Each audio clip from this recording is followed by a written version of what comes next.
Hi! இந்த video என்ன பார்க்க போறோம் அப்டின்னா, சூப்பரான காளான் பிரியாணி எப்படி செய்யலாம் அப்படின்னு சொல்லிட்டு பார்க்கலாம். அதுக்கு ஒரு 2 காளான் நல்லா கழுவி எடுத்து வச்சிருக்கிறேன். அது கூட ஹாஃப் லெமன், இஞ்சி பூண்டு பேஸ்ட்டு, மல்லித்தழை, புதினா வந்து போட்டுட்டு பொரிச்ச வெங்காயத்தையும் ஒரு கை போட்டுக்கலாம்.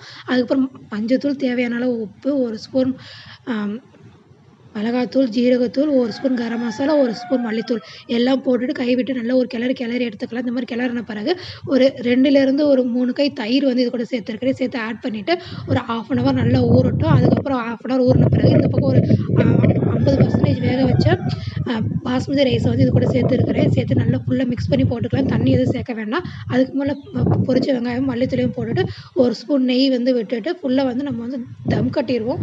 நான் டிஷ்யூ பேப்பர் வச்சுட்டு அதுக்கு மேலே வெயிட் வச்சு ஒரு 20 மினிட்ஸ் வச்சு எடுத்தோம் அப்படின்னா சூப்பரான காளான் பிரியாணி ரெடி ஆயிடுச்சு. டேஸ்ட்டு வேறு லெவலில் இருக்கும், சூப்பராக இருக்கும். அப்புறம் என்னங்க, காளான் பிரியாணி ரெடி ஆயிடுச்சு. இலையில வச்சு சாப்பிட வேண்டியது தான். இந்த வீடியோ உங்களுக்கு பிடிச்சதை லைக் பண்ணுங்கள். நீங்கள் இதே மாதிரி ட்ரை பண்ணி பாருங்கள்.